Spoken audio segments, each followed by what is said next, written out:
We are on week 13, day 1, and we're taking notes for proportion word problems.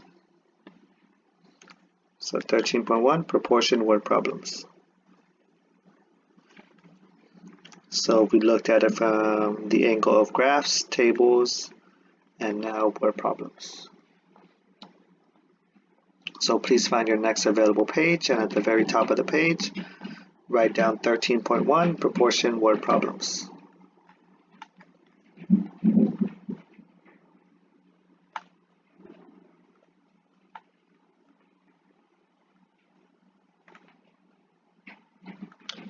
Okay, so since we're dealing with word problems can sometimes be tricky because students don't know where to begin. They don't have a strategy.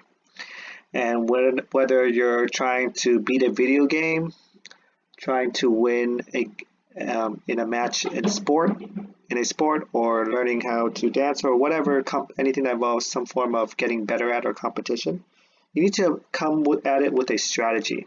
So we're going to be talking about strategies for solving word problems.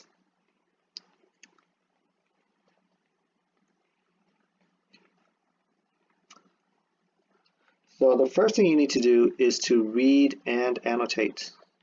So whenever you see a word problem, make sure you read it clearly and understand what it's asking, and then annotate it so that you have some notes on how to approach it. Secondly, make sure you show your work.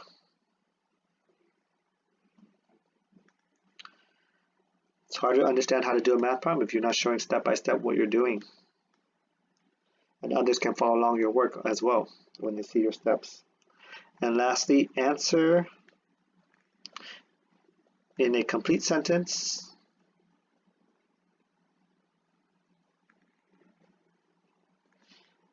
and check to see if your answer makes sense.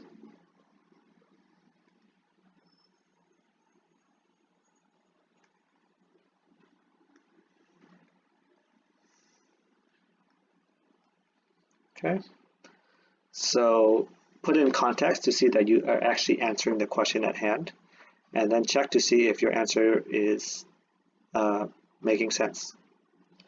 So now we're going to go to doing 3 different problems of 3 different levels on your IXL. The first one involves a scaling problem that involves drawing things to scale of a house. Nathan made a scale drawing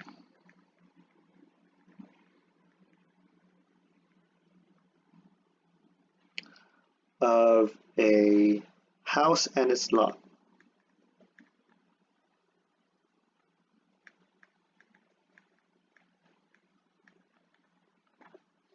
In real life,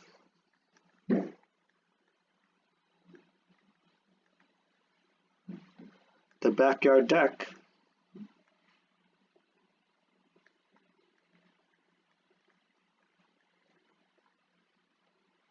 is 36 feet long.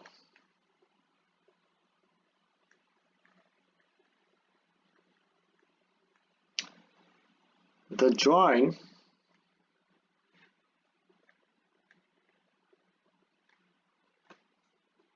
is 4 inches in length.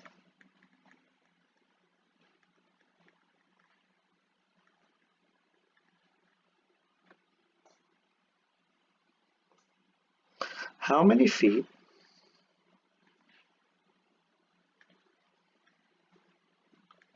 is equivalent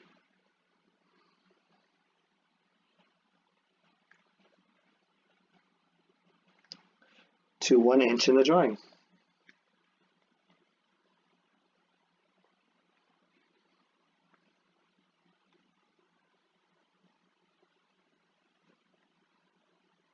Okay, so how many feet is equivalent to 1 inch in the drawing? So Nathan made a scale drawing. We're going to follow our steps, read and annotate. So Nathan made a scale drawing of a house and its lot. In real life, the backyard deck is 36 feet long. So we're going to annotate the important information, 36 feet long. That's how long the backyard is. The drawing is 4 inches in length, so the drawing is 4 inches in length.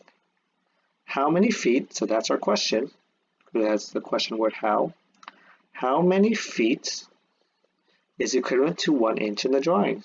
So the drawing is 1 inch. Now that we highlighted and annotated all our important pieces of information, we can do step 2, which is showing our work. So let's write this out. We know that 36 feet is represented in the drawing as 4 inches in length. And now I need to figure out how many feet. So how many feet, and we don't know the amount, so we put an X, an unknown amount, is equivalent to 1 inch in the drawing. Notice how I have my inches in the denominator and my feet in the numerator. Please make sure your work is consistent when you're lining up your fractions and writing proportions. Feet to feet at the numerator and inches to inches in the denominator. So now we have 4 inches. We want to convert that to 1 inch. We have to multiply, divide. Well, if we're at 4, we want to get to 1. We're going to divide. 4 divided by 4 is 1. And whatever you do to the denominator, you do to the numerator. So 36 divided by 4 also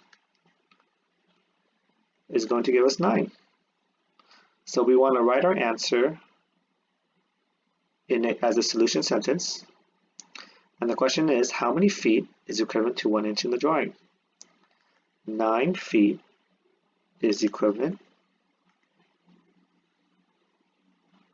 to 1 inch in the drawing. Okay. So step 3 is to answer in a complete sentence. 9 feet is equivalent to 1 inch in the drawing. And check to see if your answer makes sense. So if we have 36 feet and we have 4 inches, and we're getting smaller in inches, that means our answer for feet has to also get smaller. So 9 does reasonably make sense. 9 is a smaller number than 36, just like 1 is smaller than 4. So we're shrinking. Example 2.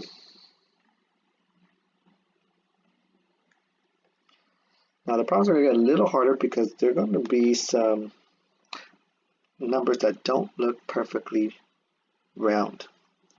Our second situation is going to involve Micah eating hot dogs. So Micah can eat 21 hot dogs in 66 minutes.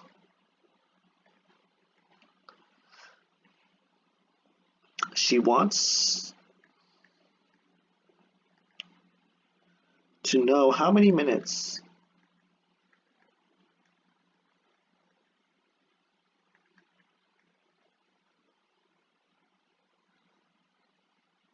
it would take her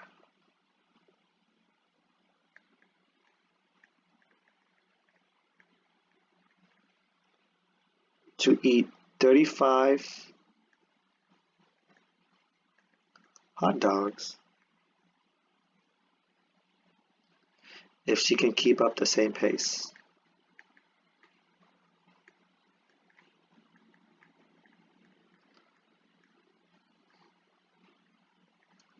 So as a reminder, step 1, let's read it again and annotate for important information.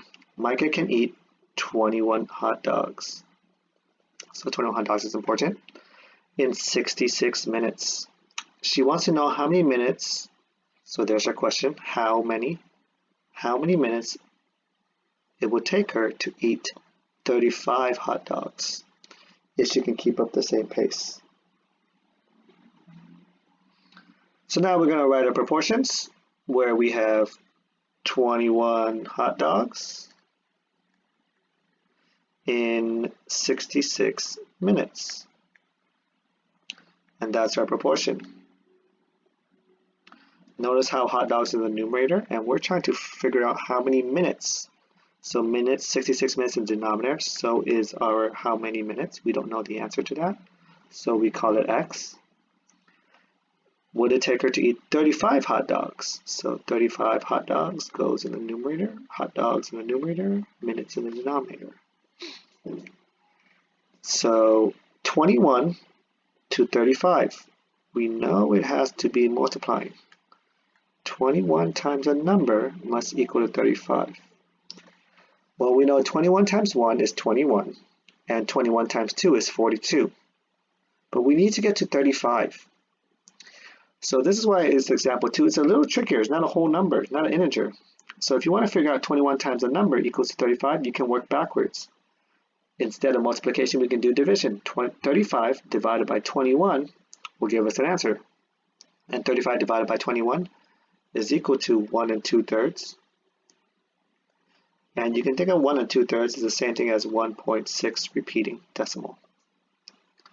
So we multiply this by 1 2/3, and we also multiply this by 1 2/3. And 66 times 1.6666 gives us 110. So our answer, how many minutes would it take her to eat 35 hot dogs? It would take Micah 110 minutes to eat 35 hot dogs. So we wrote our answer as a solution sentence, and let's see if our answer makes sense. 110 minutes to eat 35 hot dogs. Well, if it took 66 minutes for 21 hot dogs, and she's trying to eat 35 hot dogs now, we know it has to be more time because she's trying to eat more hot dogs. So 110 is bigger than 66, so the answer is reasonable. And our last example, example 3, we're going to be dealing with a lot of fractions and involving a recipe. So David uses a 1/4 cup of apple juice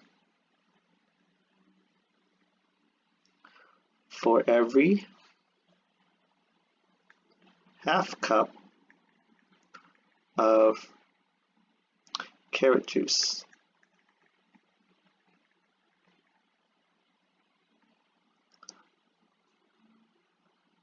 How many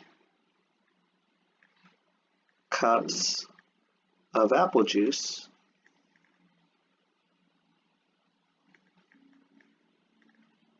will David need for 1 cup of carrot juice?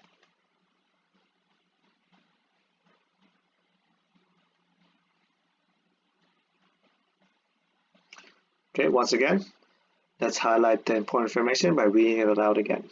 David uses a 1/4 cup of apple juice for every 1/2 cup of carrot juice. The question is asking how many cups of apple juice. So how many cups of apple juice will David need for 1 cup of carrot juice?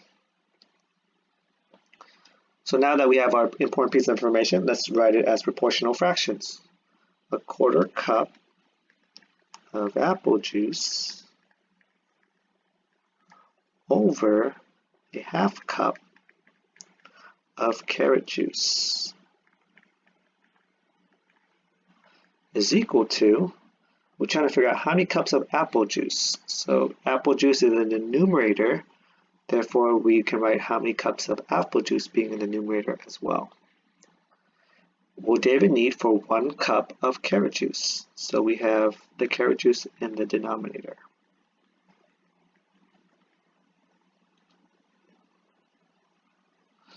Now you'll see that we have a 1/4 cup of apple juice and a 1/2 cup of carrot juice. It can get a little tricky because we're dealing with fractions.